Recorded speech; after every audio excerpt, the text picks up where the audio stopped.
o van a rotar, ¿no? En los hospitales en neonatología. Esta es la patología más frecuente, ¿no? La causa de mortalidad también es alta, ¿no? Si no hacemos un diagnóstico oportuno, ¿no? Primero vamos a definir qué es SIRS en neonatología, ¿no? Que es un síndrome de respuesta inflamatoria sistémica en neonatos, ¿no? Está dado por la presencia de al menos dos de los siguientes criterios, ¿no? Cuando hay una temperatura mayor a 37,5 o menor a 36 grados, o sea, hipotermia, en al menos dos tomas consecutivas y habiendo adoptado medidas adecuadas de control térmico, ¿no? De haberle dado calor, proporcionado calor, de que se adapte, todo eso, ¿no? Ahora, la frecuencia respiratoria, si es mayor de 60 o menor de 30, o tengan necesidad de apoyo ventilatorio como única disfunción orgánica. Ya, puede haber en cuanto a la frecuencia cardíaca, más de 160 o menor de 100 por minuto, y o requerimiento de apoyo hemodinámico como única causa de difusión orgánica. Y también laboratorialmente, que haya leucocitos aumentados o disminuidos, ¿no? Que esté mayor a 30,000 o menor de 5,000. ¿Ya? La presencia de dos de estos criterios, ya estamos frente a un SIRS, ¿no? Ahora, un SIRS que esté causado por una infección, sea viral, micótica o bacteriana, ya vamos a denominar sepsis, ¿no? Como aquí. Y sepsis va a ir en diferentes fases, ¿no? Primero empieza con una sepsis severa, y esta puede llegar a un shock séptico, ¿no? O sea, es un SIRS más la presencia de una bacteria, de un hongo, de un parásito, de una viremia, otro, que sea infección, se va a llamar sepsis. Ya, listo. Entonces, y las diferentes fases, en sus fases, por ejemplo, de una infección, eh, vamos a ver un SIRS, más un proceso infeccioso va a ser sepsis, sepsis severa, un shock séptico y podemos llegar a la muerte, ¿no? Resumiendo, por ejemplo, un SIRS, ¿qué es? Temperatura mayor de 37,5, menor de 36, frecuencia respiratoria mayor de 60, menor de 30, la cardíaca más de 180, menor de 100, leucocitos mayor de 30,000 o menor de 5,000. Dos de estos ya nos hace un criterio de SIRS. Y si nosotros le agregamos, decimos sepsis cuando hay un SIRS por un proceso infeccioso, ¿no? Que va a ser probado o sospechada, ¿no?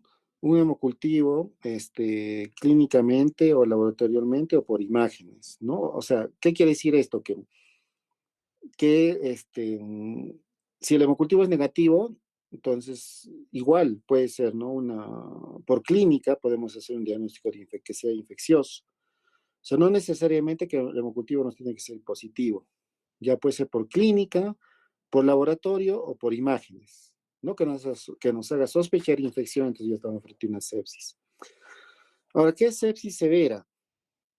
No, es una sepsis más disfunción cardiovascular o un síndrome distal respiratorio agudo, o puede haber alteración de dos o más órganos diferentes a los primeros, ¿no? Y aquí normalmente responde a fluidos. Y el shock séptico, estamos en una sepsis severa más una disfunción cardiovascular, ¿no? Donde va a haber una hipotensión refractaria. Aquí ya estamos utilizando inotrópicos, por ejemplo, ¿no? Ya estamos en un shock séptico, que no va a responder a fluidos, ¿no? Ese es digamos, eh, ¿cómo sería? La enfermedad natural, ¿no? En caso de que no reconozcamos a tiempo, puede ir después del shock séptico, ya viene la muerte, pues, ¿no? Entonces vamos a hablar sobre la sepsis ahora. Ya, bueno, aquí hay algunos criterios de afecciones. Por ejemplo, cuando decimos que hay afección del sistema respiratorio, cuando la frecuencia respiratoria es más de 90, el CO2 más de 65, la presión arterial de oxígeno menos de 40, requerimiento de ventilación mecánica por más de 24 horas, después de un postoperatorio, o el PAFI menor de 300, ¿no? Y ausencia de cardiopatía congénita cianótica. Si vemos una alteración, decimos que hay una alteración de un sistema, ¿no? Por ejemplo, acá el sistema respiratorio. Igual el sistema cardiovascular, ¿no? La frecuencia cardíaca menos de 100 o mayor de 220, hay una parada cardiorrespiratoria, el pH menos de 720 o CO2 normal, necesidad de inotrópicos, excepto dopamina, menos de 5 miligramos por kilo por minuto. Son algunos criterios para decir que hay un daño, ¿no? En esos órganos, ¿no? Como había mencionado. sistema renal también, sistema neurológico y sistema gastrointestinal. Eso es para clasificar, ¿no? Sistema hepático también, ¿no? Si la bilirrubina directa está más de 6 miligramos por decilitro. Y si el sistema hematológico también, ¿no? Pues si una hemoglobina menos de 6, plaquetas menos de 30.000, un TP más de 20 y un TPT más de 60, estamos frente a un problema ya hematológico, ¿no? Como aquí en esta parte, cuando ahí dice alteración de 2 o más órganos. Esas alteraciones, ¿a qué se refiere? A lo que estamos aquí mencionando, ¿no? Ya, ahora entrando al tema, ya, sepsis neonatal. Todos sabemos que la sepsis neonatal, la mayoría lo clasifica en una temprana o precoz y en una tardía. La temprana precoz se da menos de 72 horas de vida, ya se adquiere por transmisión vertical, o sea, de la mamá al bebé, no por vía placentaria o en canal de parto, ¿no? La clínica puede ser devastadora, ya se asocia con una meningitis en menor porcentaje, pero la mortalidad es alta, ¿no? Una mortalidad de 40 a 58%. La sepsis tardía se va a dar, se considera cuando se presenta mayor de 72 horas de vida, o sea, más de 3 días. La transmisión vertical que da como resultado una colonización neonatal inicial que evoluciona hacia una infección posterior. O sea, puede ser por transmisión, normalmente es por transmisión horizontal, ¿no? Por ejemplo, por contacto de proveedores, atención a fuentes ambientales, intrahospitalarias o adquiridos en la comunidad. Pero también puede deberse por transmisión vertical, ¿no? ¿No? Que da como resultado una colonización, digamos, pues sobre todo por el estreptococo del grupo B se da esto, ¿no? Que va, digamos, no da síntomas los primeros días, pero puede estar colonizándose, ¿no? Y después va evolucionando a una infección posterior, ¿no? Y se complica con meningitis en el 30%, ¿no? Es más alto que pueda complicarse con meningitis y la mortalidad es del 10 al 15%, ¿no? Es menor que la sepsis temprana precoz. Dentro de la etiología, vamos a ver, ¿no? Que sepsis temprana, por ejemplo, en nacidos a término o pretérminos tardío, el estreptococo del grupo B es la causa más frecuente, seguido del E. coli. Y en prematuros, menos de 34 semanas, pasa a ser como primer germen el E. coli y luego el estreptococo del grupo B. ¿No? Dentro del sepsis temprana, vamos a ver que el estreptococo del grupo B y E. coli son factores etiológicos de las dos terceras partes de las infecciones. Ya, y en niños prematuros tardíos y a término, también puede ser menos común por otras bacterias, ¿no? Como Enterobacter, Enterococo, Klebsiella, la listeria también, ¿no? La Haemophilus no tipificable, ¿no? Y otros gérmenes, el Staphylococcus aureus, el viridans, el Streptococcus viridans, ¿no? También en los prematuros podemos tener estafilococo. Podemos tener, por ejemplo, estafilococo coagulasa negativo, ¿no? Que generalmente son el estafilococo epidermidis, ¿no? Enterobacter, Klebsiella y toda la relación que ustedes ven acá, que son muy frecuentes. Y vamos a ver como causa etiológica de sepsis tardía, en niños prematuros tardíos y a término, como causa frecuente coli, seguido de estreptococo de grupo B, ¿no? Y puede estar asociado en estos casos a gérmenes que están presentes en una unidad de cuidados intensivos, ¿no? Como estafilococo aureo y estafilococo coagulasa negativo. Y en prematuros, no vamos a tener que la primera causa son estafilococo coagulasa negativo, ¿no? Que es estafilococo aureo, que van a ser gérmenes que generalmente están en la piel y van a ingresar a los neonatos estos, porque estos neonatos generalmente están hospitalizados y están invadidos, ¿no? Con catéteres, el tubo, entonces por ahí se introducen estos gérmenes. ¿no? Seguido de coli, Klebsiella, enterococo y muy lejanamente el estreptococo del grupo B. También otras causas etiológicas de sepsis vamos a tener que no son bacterianas, por ejemplo, el herpes virus, ¿no? El enterovirus o parechovirus y también por cándida, ¿no? Que es un hongo. Ahora, ¿cuándo decimos nosotros que este bebito puede tener sepsis? ¿Ya? Cuando, primero lo que siempre les explicaba, ¿no? Tenemos que ver los factores de riesgo, si hay factores de riesgo materno, ¿no? Y lo más importantes son, por ejemplo, la corionionitis, ¿no? Que también le llaman la triple I, que es inflamación intraamniótica, ¿no? Actualmente lo están llamando ya como triple I.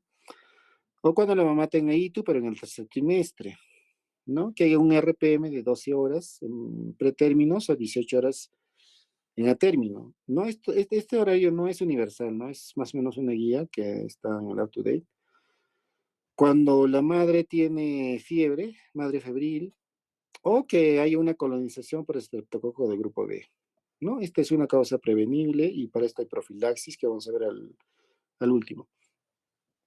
Ahora, otro factor de riesgo puede ser el recién nacido, ¿no? Y es el más frecuente en los prematuros o que sea bajo peso al nacer. Y un factor de riesgo de parto que sea extrahospitalario, dentro de aquí que haya sido en domicilio, en taxi, etcétera, en cualquier otro lugar fuera del hospital, o en como si se usó forceps, electrodos, ¿no? Y en trabajos de parto prolongado. Son factores de riesgo que nosotros tenemos que investigar para decir que este niño tiene una sospecha de sepsis. ¿Ya? Entonces, en este caso, si vemos que tiene factores de riesgo, le vamos a pedir que haga exámenes de laboratorio y le vamos a hacer su examen físico, ¿no? Puede ser que no tenga nada de esto, pero igual le vamos a pedir su examen de laboratorio, ¿ya? Su hemograma, su PCR, que es lo que tenemos, ¿no? Y vemos según el resultado, ¿no? Ahora, en caso de que tenga, digamos, no haya factores de riesgo o que se nos haya pasado, los papás no informen bien, no tengan una buena historia, de repente vamos a tener alguna clínica, ¿no? Y ustedes saben que la clínica de sepsis es inespecífica, ¿ya? Pero aquí vemos más o menos que dicen que la hipertermia, ¿no? Se presenta en más de 50, las tres cruces significa más de 50% de casos, dos cruces entre 25 a 50% y una cruz es menos de 25%, ¿no? Entonces los signos más frecuentes son hipertermia, distrés respiratorio, taquicardia, ¿no? Esos son los signos que el bebé empieza a presentar y que nos hace sospechar, pues, ¿no? De sepsis, de infección. Que el bebé esté con letargia, que tenga pobre lactancia, ¿no? Apnea, bradicardia, que hay una pobre perfusión, hipertensión, ¿no? Que haya una piel marmórea, que no haya una buena llenado capilar, ¿no? Tenemos alta sospecha, que esté vomitando, que tenga ictericia, ya, hepatomegalia, también, ¿no? Más o menos entre 25 a 50% de sospecha, y bueno, y otros signos menos frecuentes de infección son cianosis, hipotermia, irritabilidad, convulsiones, distensión abdominal o diarrea. Entonces, en base a eso, si presentan, ¿qué tenemos que hacer? Pedir exámenes auxiliares, ¿no? Le pedimos un hemograma, le pedimos un PCR, ¿no? Y vamos a ver algunas características, ¿no? Lo que es más adecuado ver en un hemograma, por ejemplo, y que nos haga sospechar que es una infección, es recuento de glóbulos blancos, ¿no? Que puede una leucopenia menor de 5.000 o una leucocitosis mayor a 35.000. Que haya un recuento absoluto de neutrófilos, o sea, menos de 1.500, o que los neutrófilos inmaduros sean más del 10%, que la proporción de neutrófilos inmaduros sobre totales, o sea, la relación IT sea mayor de 0.20, o que haya plaquetopenia, o sea, menor de 150.000, o trombocitosis mayor de 500.000 plaquetas. Entonces, nosotros en un hemograma en realidad, según lo que dicen los autores, por sí solo no nos va a ayudar mucho, ¿no? Pero si vemos varias de estas cositas, nos fijamos, leucocitosis, plaquetas bajas, sistema cero punto, ahí sí, ¿no? Pero sí, siempre tenemos que pedir una PCR, ¿no? Por ejemplo, una proteína C reactiva. Ya el valor normal es menor de 1 miligramo por decilitro, y si vemos que es por litro, debe ser menor a 10. Ya, como aquí vemos que la PCR aumenta en afecciones inflamatorias, ¿no? Incluida la sepsis. Una sola medición de PCR no es una ayuda útil, ¿no? Una sola medición y que nos salga positivo y que no tenga clínica, como que no nos determina nada, ¿no? Por lo tanto, tendríamos que repetirle, por ejemplo, entre 12 a 24 horas otra vez, ¿no? Y si las dos nos salen positivas, como que nos va, digamos, indicando, ¿no? Que podría ser un proceso inflamatorio, ¿no? En este caso, una sepsis. Entonces, y también el PCR es útil porque nos guía la duración de la terapia con antibióticos, ¿no? Si nosotros le damos antibióticos y vemos a las 24 horas, hacemos un control o 48 horas y vemos que está bajando, quiere decir que nuestro antibiótico está haciendo efecto, ¿no? Es útil para seguimiento, ¿no? El PCR. Y el PCR se detecta entre las 6 y 18 horas después del comienzo del estímulo, y el pico se observa más o menos a las 24 horas. ¿Qué quiere decir esto? ¿No? Que no debemos tomar si estamos sospechando en una sepsis, generalmente no debemos tomarlo apenas nazca, no debemos esperar por lo menos más de 6 horas, unas 8 o 12 horas, ¿no? Para tomar y para ver si realmente hay un proceso inflamatorio. Y tiene alto valor predictivo negativo. Ahora, el PCR también se eleva, ¿no? Por causas no infecciosas, y eso debemos tener en cuenta, ¿no? Por ejemplo, en caso de sufrimiento fetal, de por sí se eleva. Un parto estresante también, en asfixia perinatal también, en aspiración de meconio también a veces se eleva, y en casos de hemorragia intraventricular. El otro examen que podemos solicitar es la procalcitonina. El valor normal en neonatos es de 0,1 a 3 nanogramos por mililitro. Y estos son valores del CIBEN, ¿no? ¿Ya? La procalcitonina es liberado por las células parenquimatosas en respuesta a las toxinas bacterianas, ¿no? También se eleva el factor de necrosis tumoral alfa y la interleucina 2, ¿no? Si esto se eleva, y esto estimula que se eleve la procalcitonina. En procesos infecciosos se eleva más rápido que el PCR, ¿no? Dijimos que el PCR se eleva en 6 horas, ¿no? Este es un poco más rápido el ascenso, y el descenso también es rápido. Es específico, ojo, de infección bacteriana, ya que no se eleva ante procesos virales, ¿ya? Se eleva también por el estrés de trabajo de parto, hay que tener en cuenta esto, y por lo tanto nosotros generalmente una sepsis temprana no lo solicitamos. ¿Por qué? Porque sabemos que se va a elevar por el mismo estrés de trabajo de parto, y ya va a estar elevado, ¿no? Entonces como que nos va a salir un falso positivo. Y dice, ¿no? Debe usarse junto con otros indicadores clínicos de sepsis y no ser la única base para el toma de decisiones. Existen otras citoquinas, quimioquinas y otros biomarcadores, ¿no? Como el interleucina 6, factor de necrosis tumoral alfa, el interleucina 4, interleucina 10, que van a aumentar, ¿no? En recién nacidos infectados. También el amiloide acérico, ¿no? Y del antígeno de superficie celular CD64, que tiene alta sensibilidad para identificar los recién nacidos con sepsis, ¿no? Sin embargo, dice, estos biomarcadores no se utilizan en la práctica clínica. Ya, bueno, ahora vamos a ver otros exámenes. Por ejemplo, el más importante y el gol estándar que podría decirnos el hemocultivo, ¿no? Vamos a ver algunas características importantes del hemocultivo. Un diagnóstico definitivo de sepsis neonatal se establece mediante un hemocultivo positivo, dicen. Uno, ¿ya? En caso de no tener. Lo ideal son dos, ¿no? Pero en el UpToDate, y el autor que escribió el de sepsis neonatal recomienda, ¿no? Que donde ellos hicieron ese trabajo o lo publicaron, utilizan, ¿no? Al menos un hemocultivo y positivo, y para ellos es suficiente, ¿no? Ahora, la sensibilidad de un único hemocultivo con más de 1 mililitro de sangre no nos va a detectar la bacteriemia más o menos en un 90%. Ahora, el sitio de muestreo, ¿no? Puede ser una venopunción o punción arterial, o sea, una muestra de vena o de arteria. No, también puede ser un muestreo de una arteria umbilical, ¿no? Pero recién insertada, ¿ya? O un catéter de acceso vascular. O sea, podríamos tomar también la muestra de sangre de un catéter umbilical que hayamos puesto, pero reciente, no uno que ya esté tiempo, ¿no? Porque si tomamos de un catéter, digamos, umbilical que ya tiene varios días, nos va a dar un falso positivo, porque de repente ya está colonizado por gérmenes de la piel, ¿no? En este caso solamente sería venopunción o punción arterial, si está varios días el catéter, ¿no?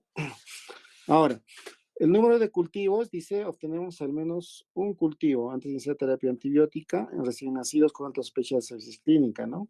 Aunque otras instituciones, dice, pueden obtener 2 hemocultivos de manera rutinaria. El volumen de sangre para un hemocultivo debe ser menos, mínimo 1 mililitro, ¿ya? Pero el óptimo debe ser 2 mililitros para recién nacido que pesa menos de 3 kilos y 3 mililitros para los niños que pesan de 3 a 5 kilos.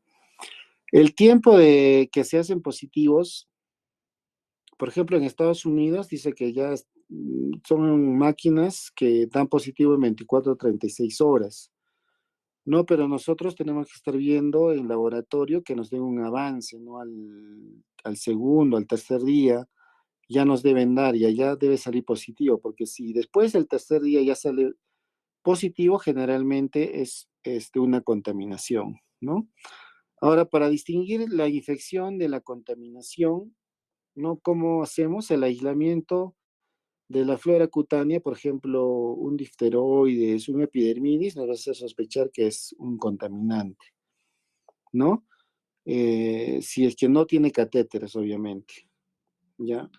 Y también cuando crece más de un germen, también nos va a dar la sospecha que que es una muestra contaminada. No debe que ser solamente un microorganismo. En cuanto a la punción lumbar, ¿no?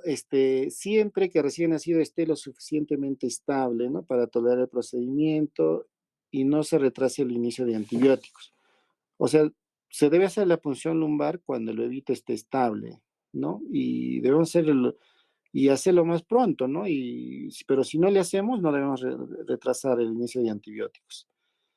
Ahora, la PL, punción lumbar, no es necesario, ¿no? En recién nacidos con buena apariencia, que se sometan a una evaluación de sepsis temprana, ¿no? En función de los factores de riesgo identificados.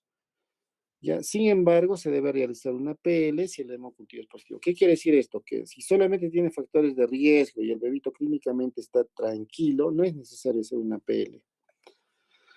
Pero si realizar una PL, si recién nacido presente, o sea, luce enfermo, ¿no? Y tiene otros hallazgos preocupantes como que irritabilidad, fontanela bombada, esté convulsionando, ¿no? Y en todas las sepsis de inicio tardío, todas. Cuando vemos que es más de 3 días, tenemos que hacerle la PL, ¿no?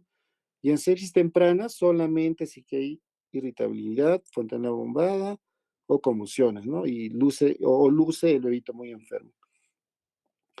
Ahora, cuando nosotros enviamos el líquido cefalorraquídeo, ¿qué pedimos? Pedimos tinción GRAN, cultivo de líquido cefalorraquídeo, recuento de células con diferenciales, ¿no? Polímeros nucleares, mononucleares, eso ya nos informa el laboratorio, y concentraciones también, y la proteína y la glucosa, ¿no? Que es importante. Ya, ahora, la interpretación del líquido cefalorraquídeo no es como en adultos, no solo hay un valor aquí, como siempre tenemos de acuerdo a la edad cronológica, por ejemplo, hay valores para prematuros extremos, para prematuros tardíos y para término, ¿no? Varían, que vamos a ver en la siguiente tabla. Por ejemplo, ¿no? En caso de las proteínas, ¿no? Las proteínas, por ejemplo, en recién nacidos a término, vamos a ver que las proteínas pueden ser normales hasta 240, ¿no? O de 0 a 10 días, por ejemplo, dice de 20 a 170, ¿no? En recién nacidos a término, este es lo mismo, aquí vemos, recién los prematuros, menos de 1,5 kg, por ejemplo, incluso puede ser más alto, ¿no? De 51 a 270 de proteína se considera normal. Igual la glucosa, ¿no? La glucosa normalmente en un proceso de meningitis neonatal está disminuida, pues la glucosa, ¿no? Las proteínas se elevan y la glucosa disminuye, y ¿no? Y son rangos muy variables de acuerdo a la edad, ¿no? Si son a término o si son prematuros. Eso hay que tener en cuenta, ¿no? Igualmente el conteo de células, ¿ya? Y recuento de polimorfos nucleares, ¿no? Los rangos. Ahí vemos. Otros exámenes, por ejemplo, el cultivo de orina. Se extrae por sonda o punción vesical, ¿no? Debe incluirse esto, generalmente se hace en sepsis tardía, ¿ya? En sepsis temprana no es necesario hacer urocultivo.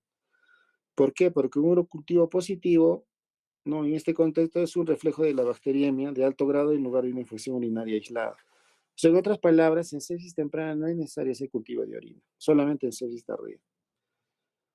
Y bueno, hay otros cultivos, ¿no? Por ejemplo, igual, que no son necesarios hacerlos en sepsis temprana, ¿no? Debemos obtener de los focos, potencialmente donde vemos la infección, por ejemplo, secreción ocular, si es purulenta o de alguna lesión en la piel, que hay una pústula, se puede hacer un cultivo, ¿no? Los aspirados traqueales de la tráquea, ¿no? Pueden ser válidos, dice, si se obtienen inmediatamente después de la primera intubación, no de inicio. Sin embargo, la tráquea y los bronquios proximales no son estériles, ¿no? Por lo que un cultivo traqueal positivo puede representar una colonización más que una infección, en particular en un recién nacido que ha estado intubado durante varios días. Y ahora, la tinción gran o cultivo de otros sitios, por ejemplo, aspirado gástrico, sitios de superficie corporal, la axila y el canal auditivo externo, no nos va a servir mucho, no agregan poco a la evaluación y no deben realizarse.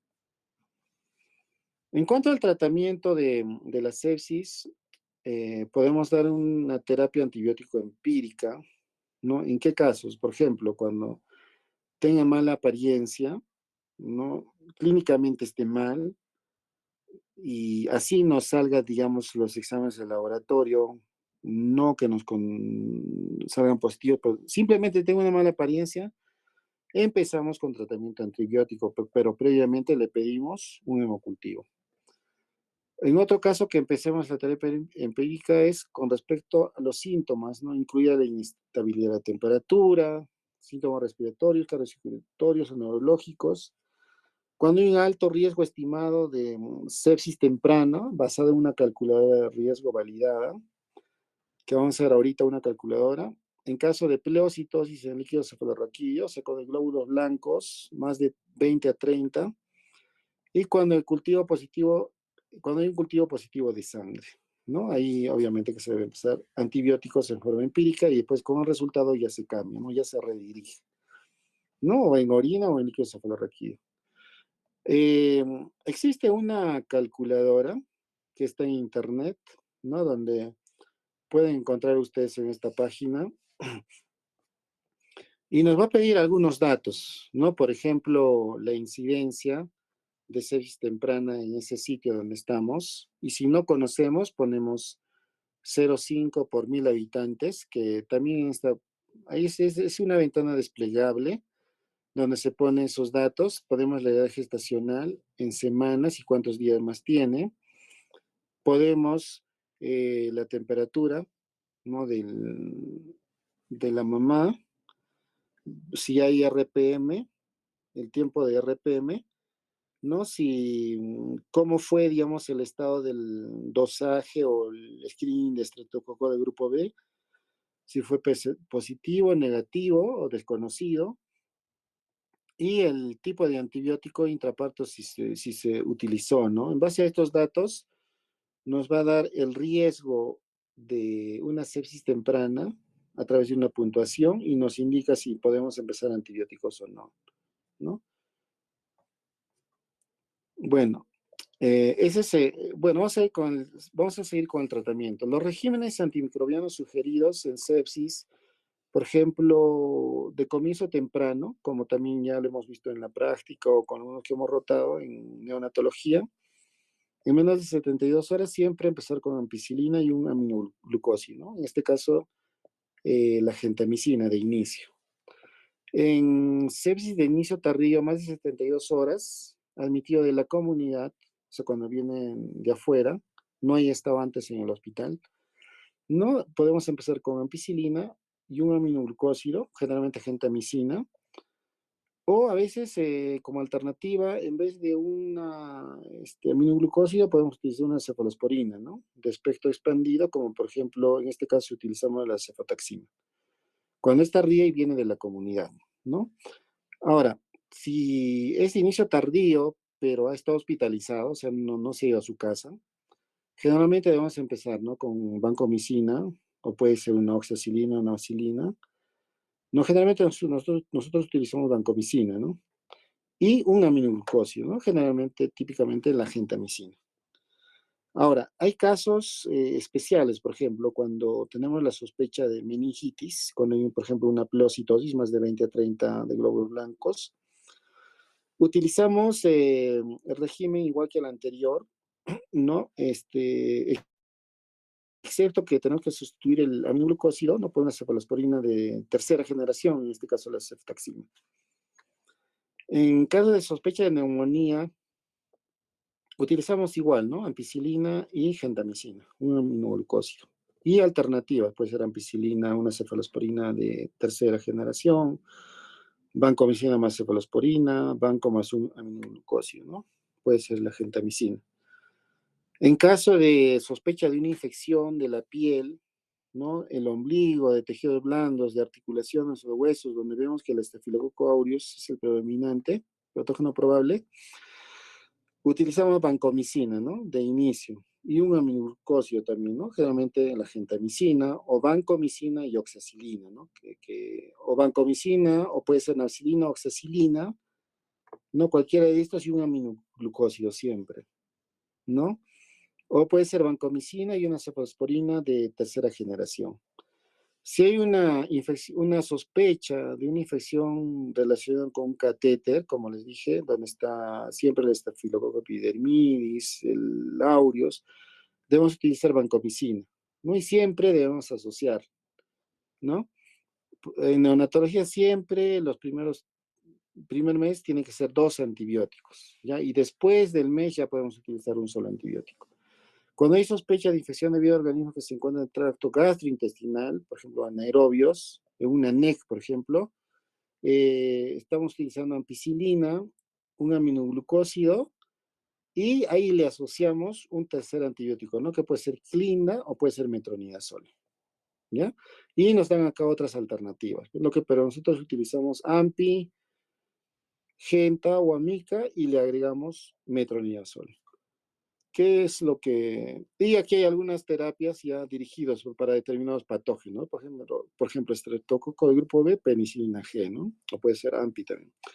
E. coli sensible a ampicilina, ampicilina, E. coli sensible resistente a la ampicilina que utilizamos, una cefalosporina de tercera, ¿no? En este caso, la cefotaxima.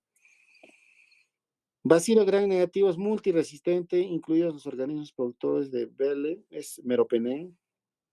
El tratamiento para la listeria monocitógenes, ¿no? Cuya característica es un líquido, un prematuro líquido meconial, que utilizamos 2 antibióticos, ¿no? Ampicilina y gentamicina siempre. Y vamos a ver en los que son resistentes, ¿no? Por ejemplo, meticilinos resistentes, meticilinos sensibles, pues tenemos vancomicina o oxacilina. Y estreptococcus negativos, la vancomicina. Ahora, el diagnóstico diferencial tenemos que hacer por ejemplo, con entidades producidas por otra que no sean bacterias, como el herpes, enterovirus, parexovirus, citomegalovirus, influenza, el SARS-CoV-2, ¿no? El virus en sistema respiratorio, en caso de infecciones virales, ya también espiroquetas, por ejemplo, sífilis, parasitarias como el paludismo congénito, toxoplasmosis, y de los hongos la candidiasis, ¿no?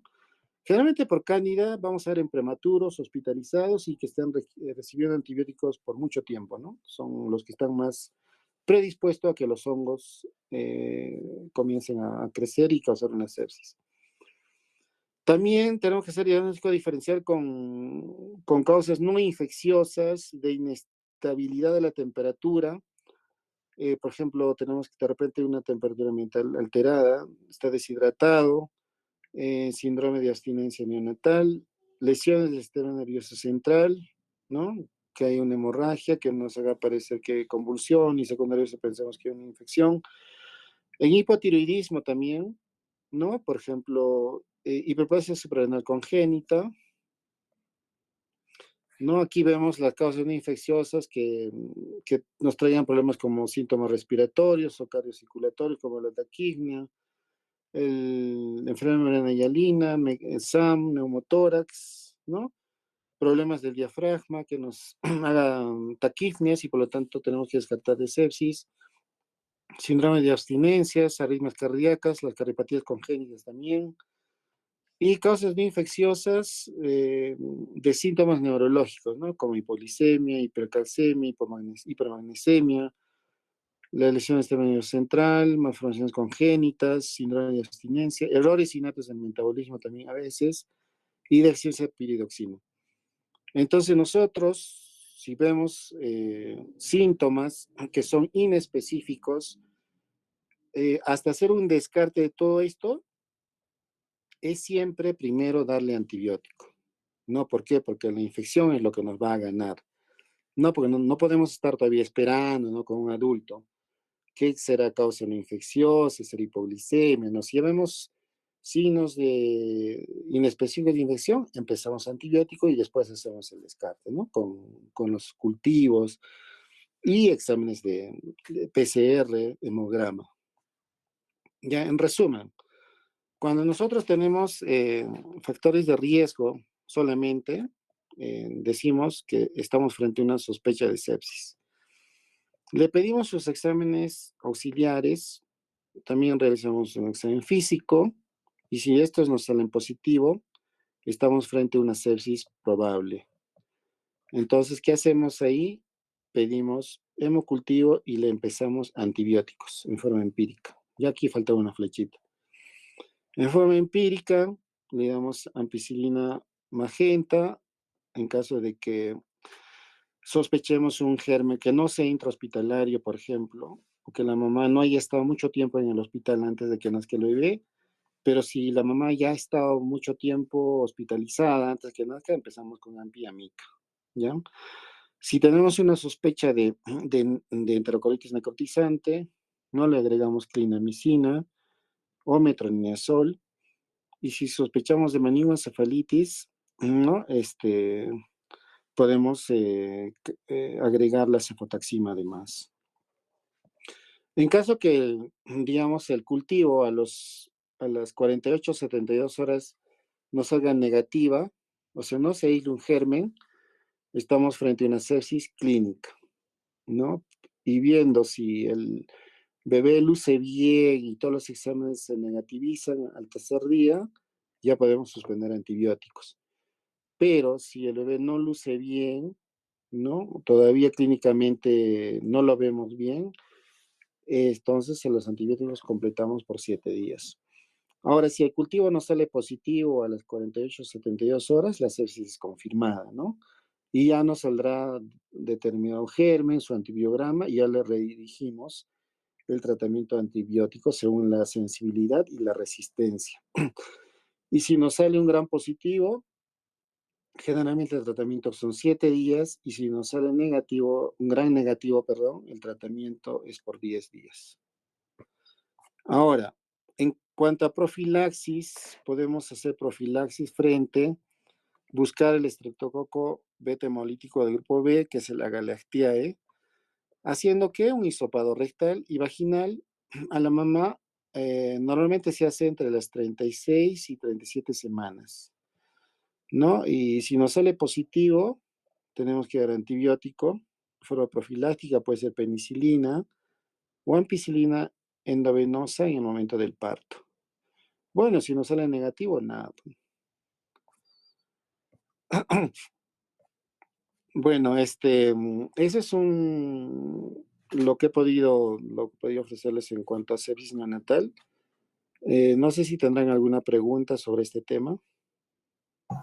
Doctor, ah, yo tenía una pregunta, Listo. doctor. Buenas noches. Doctor, en cuanto al ¿Quién pronóstico. eres, no? Sí, sí, doctor. Ya. Ah, ya. Listo. ¿Cuál es tu pregunta? Sobre el pronóstico y sobre todo las secuelas de la meningitis, doctor. Eso quería saber, doctor. Ya, mira, la meningitis, vamos a ver el tema el día jueves.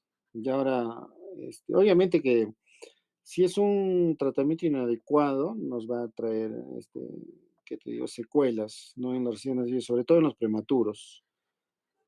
Ya, por eso mismo hay que hacer sus controles, ¿no? Eso, como te digo, lo vamos a hacer en el tema de meningitis neonatal el día jueves, que vamos a hacer. ¿Ya? Ya, sí, sí, doctor, solo que, o sea, Ujú. por etiología no variaría, digamos, en gran negativos, el pronóstico sería igual a un gran positivo. No, no, no. En caso de meningitis, por ejemplo, cuando es gran negativo, el tratamiento los gran negativos son más agresivos, pues el tratamiento es mayor. Por ejemplo, gran negativos tenemos que dar 21 días de tratamiento, ¿no? Antibiótico. Y en gran positivos, según la meningitis, son 14 días.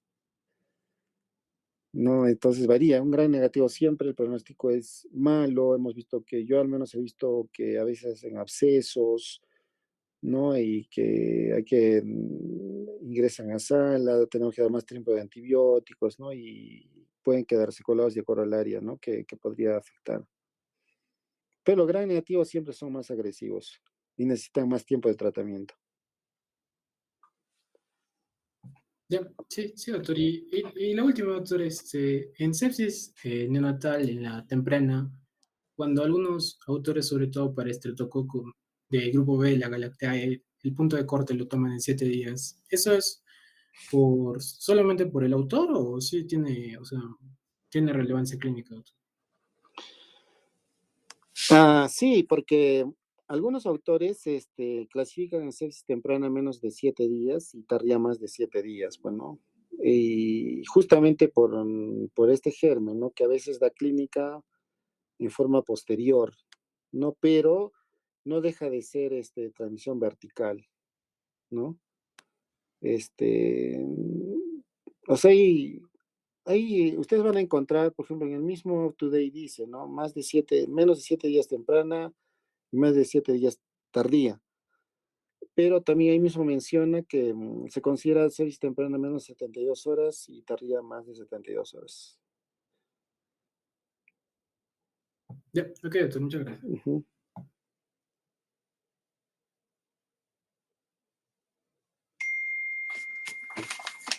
Dios.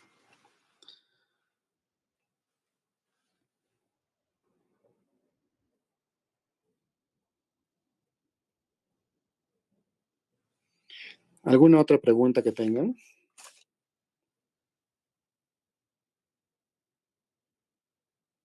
Estudien para el día jueves. Ya, el día jueves vamos a preguntar en clases porque ya lo vamos a hacer presencial. No, vamos a hacer algunas preguntas para ver si han estudiado aparte o se han fijado, ¿no? Este tema de sepsis y los temas anteriores también. ¿Ya? Entonces, si no hay más preguntas, nos despedimos hasta el día jueves en clases presenciales a las 2 de la tarde. ¿Ya? Hasta el día jueves. Hasta el día jueves, doctor.